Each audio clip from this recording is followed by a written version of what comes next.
Bienvenue dans la famille en question. Tous les jours, le journal déverse son flot de mauvaises nouvelles et de violences, attentats, guerres, disparitions d'enfants.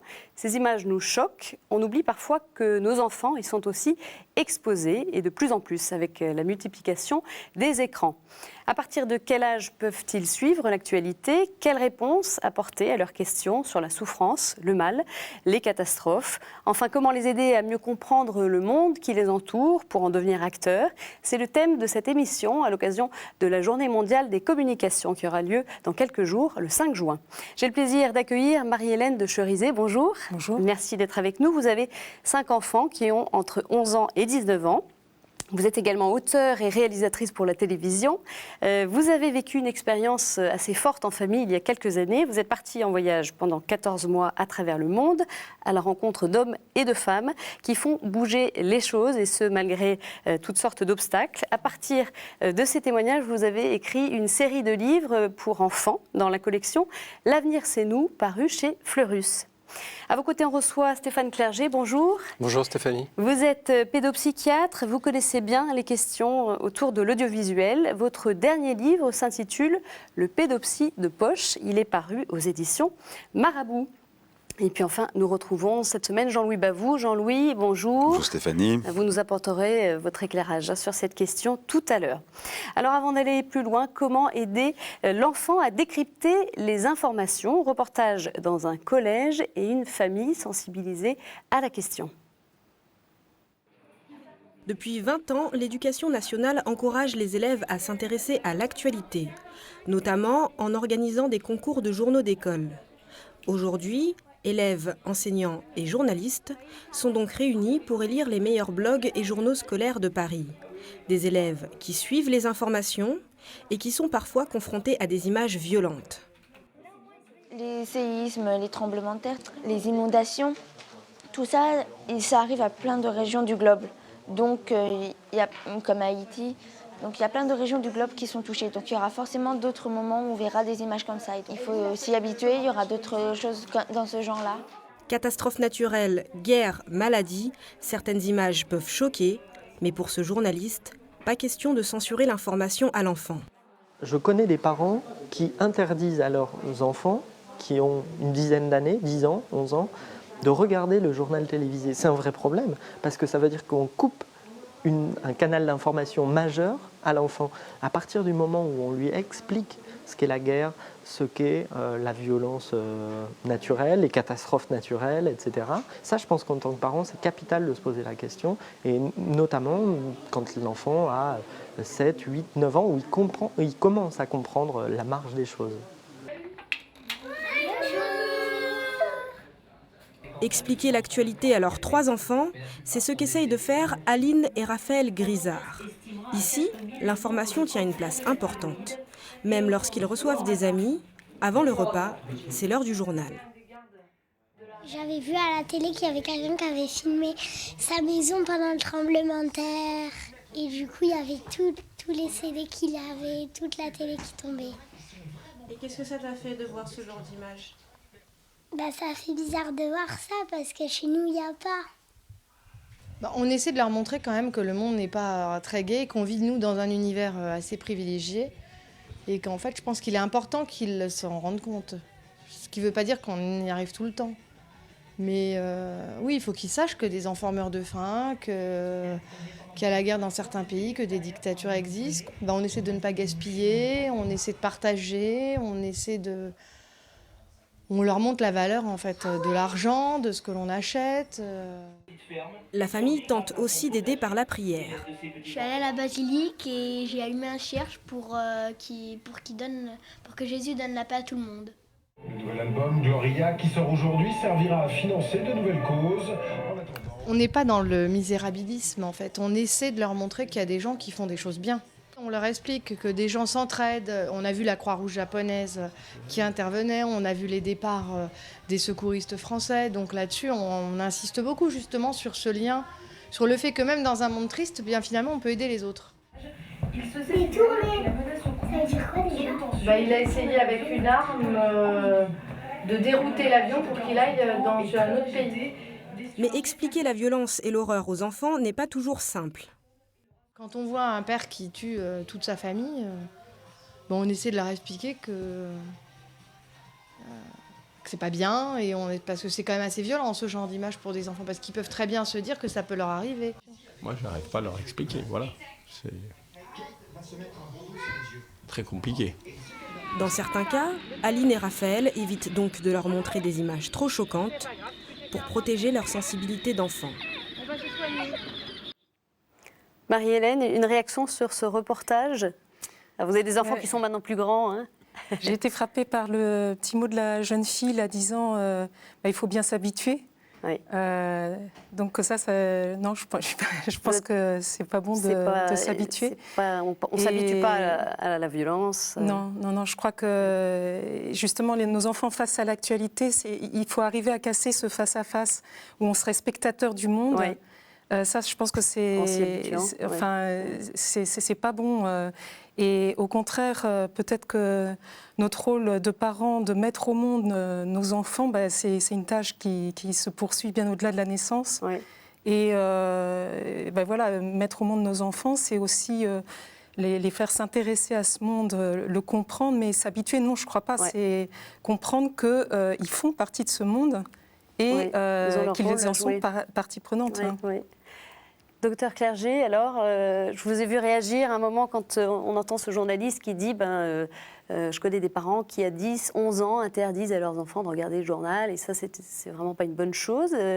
Vous n'avez pas l'air d'accord avec ça? Non, moi je comprends ces parents. C'est-à-dire qu'évidemment, informer les enfants de l'actualité dans le monde, une fois qu'ils connaissent l'actualité de leur village, de leur quartier, de leur région, de leur pays, bien sûr. Mais d'abord, ça ne passe pas forcément par la télé. Hein. Il y a la presse écrite, il y a les livres, il y a les choses que les adultes peuvent raconter aussi. Hein, la transmission orale, qui est beaucoup moins traumatisante, même quand on transmet des mauvaises nouvelles, parce qu'il y a toujours le filtre de l'imaginaire, il y a ce que l'enfant peut imaginer ou pas, alors que l'actualité télévisée, ce sont des images qui s'imposent, qui sont de toute façon tellement fascinantes qu'on n'écoute absolument pas les commentaires, quand bien même les commentaires seraient pédagogiques, ce qui ne sont absolument jamais. On sait très bien que les journaux télévisés sont soumis à la loi de l'audimat et sont dans l'émotionnel. Pourquoi pas, nous adultes, on a envie d'avoir des émotions fortes, soit heureuses comme un mariage princier, soit malheureuses par un tremblement de terre. En tout cas, on sécrète beaucoup d'adrénaline, ça nous fait un bien fou et on a envie de revoir. Il y a même des gens, une nouvelle pathologie, des gens qui sont addicts aux informations et toutes les émotions fortes que ça suscite. Les émotions, c'est pas de l'information.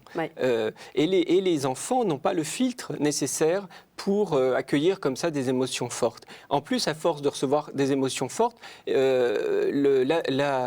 l'école, qui pour le coup agit beaucoup plus sur l'intellectuel, le cognitif, paraît extrêmement fade. Hein. Vous savez, c'est comme quand on mange que des plats épicés, le reste nous paraît très fade. Donc c'est plutôt contre-productif par rapport même à l'information qui pourrait être donnée à l'école ou donnée par les parents. Donc c'est vraiment pas une bonne idée que de laisser les enfants voir le journal télévisé. Vis-à-vis du journal télévisé. Plus qu'une réserve, une opposition pour les enfants. Je crois que c'est vraiment pas adapté. Qu'on fasse des journaux télévisés adaptés aux enfants, mais alors avec des vrais professionnels derrière. Hein. Parce que si c'est encore pour jouer sur l'émotionnel, ça n'a pas d'intérêt.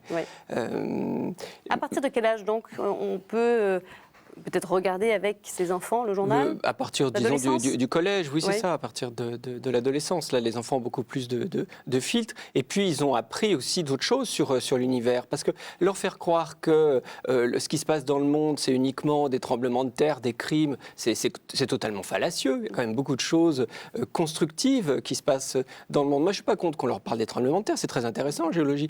Mais pourquoi leur parler du tremblement de terre uniquement en termes de conséquences sur les vies humaines? C'est vraiment le petit bout de la lorgnette et c'est pas ça la véritable information. Alors Marie-Hélène, justement, on parle de choses positives et pas d'avoir qu'un prisme négatif comme on le voit à travers les journaux quand même. Justement, c'est un peu votre démarche à travers ce voyage que vous avez accompli en famille.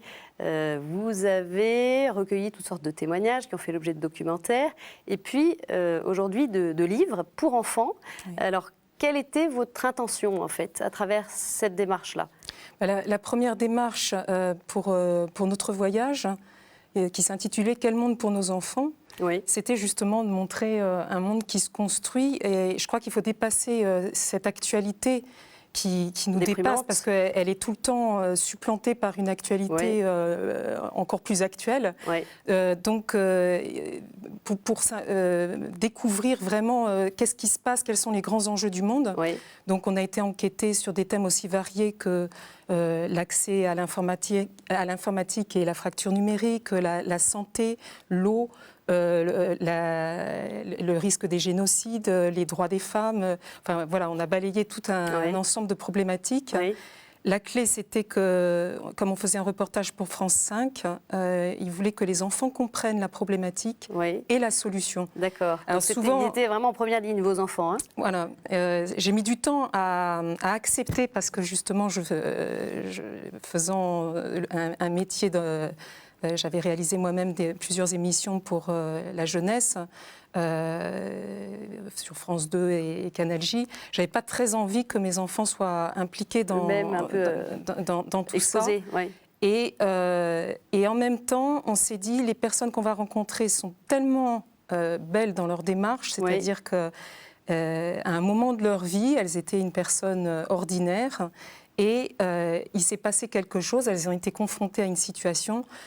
Par exemple, Rodrigo Baggio, au Brésil, informaticien, il fait un rêve, ça nous arrive tous de rêver, et il rêve que, grâce à son métier, il permet à tous les enfants des favelas d'avoir un avant et un après. C'est-à-dire qu'au lieu d'être complètement mis à part du monde, par l'informatique, qui est son métier, il va au contraire les mettre au cœur. D'accord. Et c'est ce qu'il a fait, et des centaines de milliers de jeunes ont eu accès à ces écoles, et pour 90% d'entre eux, il y a vraiment un avant et un après. Donc pour vous, c'était vraiment important de voir que, voilà, dans tous les événements du monde, il y a aussi des choses, malgré l'adversité, et notamment dans des pays pauvres, par exemple, vous citiez le Brésil, qu'il y a des choses très fortes, positives qui se passent, et qu'on peut inverser un peu le cours des choses.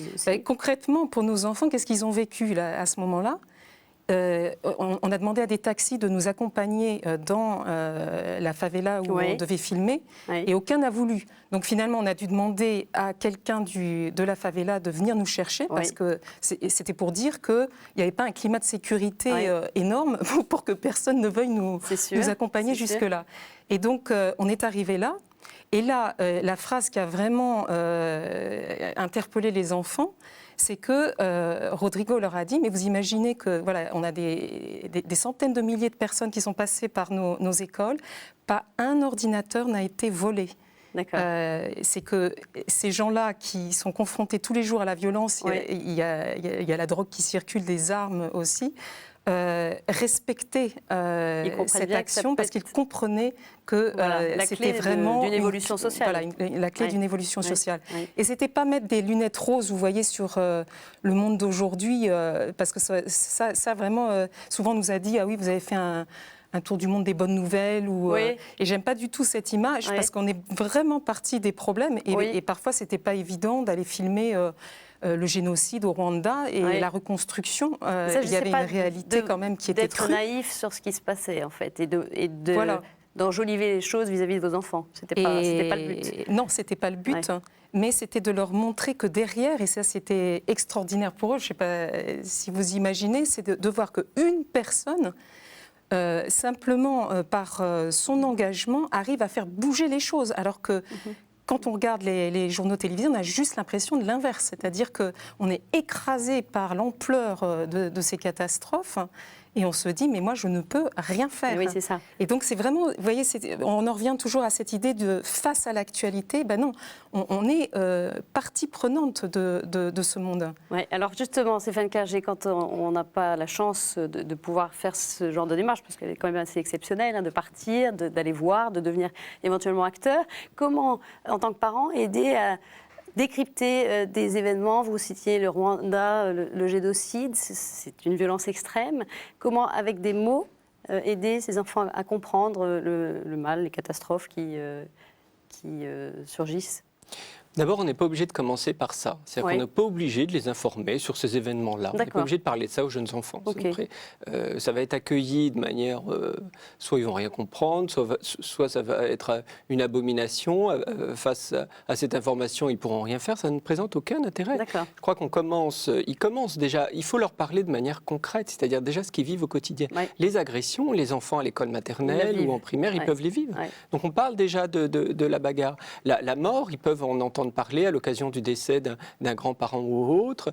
Donc, commencer déjà par les informations qui les touchent directement, par ce qu'ils ont vu, par ce qu'ils ressentent, par les choses dont ils sont témoins. Les informations passent d'abord par le concret. Donc, cette expérience, évidemment, absolument extraordinaire. Pour des enfants, c'est merveilleux parce que ça passe par du concret. Et même quand ils voient des scènes un peu difficiles, eh bien, il y a tout l'entour aussi qui protège. Parce que peut-être qu'au favela, je ne sais pas s'il y avait... peut-être que le plus jeune des enfants, ce qu'il a retenu, c'est un petit lapin qui a traversé la rue, quand un autre retiendra davantage une jeune fille en souffrance. C'est-à-dire qu'ils filtrent un peu ce qu'ils veulent aussi. Et puis, il y a le décor aussi qui permet. Et puis, effectivement, les bonnes actions. On voit que ces personnes dans les favelas, par exemple, ne sont pas uniquement victimes, elles sont aussi elles-mêmes actrices.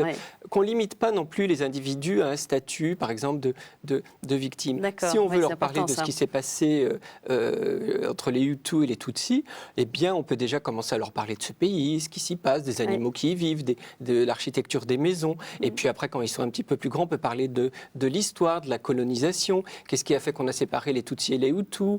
Toute cette historique-là. Avant de leur parler, effectivement, de la guerre, qui trouve ses racines, de toute façon, un siècle auparavant. Il faut contextualiser. Bien sûr, et ça n'a aucun intérêt de leur montrer des images, parce qu'encore une fois, l'image occulte tout. Elle choque, elle n'informe pas. Il faut avoir suffisamment de recul, suffisamment d'informations, suffisamment de capacité de gestion émotionnelle pour accueillir ces images-là sans être trop touché par elles. Alors sur les questions de fond, de sens qui émergent chez l'enfant, vous parliez de l'exemple de la mort par exemple, est-ce qu'il y a quand même une réflexion que les parents doivent engager, une pédagogie à avoir sur... effectivement, le sens de la vie, de la mort. C'est essentiel. Et d'abord, les enfants nous questionnent. Vous savez, dès 3 ans, les questions existentielles, philosophiques, elles apparaissent en maternelle. Donc il faut déjà y réfléchir tôt. Elles sont réactivées ensuite à l'adolescence. La difficulté, ça peut être de répondre en termes adaptés. Et c'est en termes métaphoriques, en termes poétiques, ça marche très bien avec les enfants, sans que ce soit gnangnan. C'est pas facile. Certains sont plus doués que d'autres. Ça demande une petite réflexion. Si on n'est pas à l'aise pour y répondre, eh bien, on peut dire, écoute, je vais réfléchir, ta question est intéressante. Toujours valoriser, évidemment, les questionnements. Pose la question à un tel, moi je ne suis pas très à l'aise pour répondre à ça, je ne sais pas bien, va questionner. Sur les questions existentielles, certains parents peuvent répondre, mais d'autres aussi. On peut questionner le prêtre, on peut questionner, je ne sais pas, l'éducateur, l'enseignant. Il y a des gens qui sont parfois plus à l'aise pour trouver les mots adéquats aux enfants. Mais bien sûr qu'il y a toujours des réponses à donner. Marie-Hélène, alors justement, quand vos enfants, peut-être plus jeunes, vous ont posé toutes ces questions-là, vous disiez alors que la favelas, ça a été un moment particulièrement marquant, mais ils ont dû vous poser des questions autour de ça. Pourquoi il y a pauvreté? Pourquoi Qu'est-ce que vous apportiez, vous, comme réponse? Moi, j'aime bien l'idée aussi, on essaie de s'appuyer sur les connaissances que l'on peut avoir en tant qu'adulte, mais il m'est arrivé aussi de dire, là on sentait le désarroi de ce papa qui disait, mais moi je ne comprends pas, je ne sais pas expliquer. On n'a pas forcément réponse à tout. Comme ça. Vous êtes d'accord avec ces enfants? C'est vrai qu'il y a des choses qui ne sont pas faciles à expliquer. Et je crois que dans ce cas-là, on peut s'interroger ensemble aussi en disant, tu vois, moi non plus, je ne comprends pas, j'ai du mal à l'expliquer. Et essayer de chercher ensemble des réponses. Je sais que dans le cas du génocide, il y a eu, et là je vous rejoins complètement sur la force des images, pendant qu'on filmait, nous on était complètement absorbés par ce qu'on devait filmer. Il y a une personne, on était dans un mémorial qui a cru bon de montrer aux enfants dans l'église les marques de sang, etc.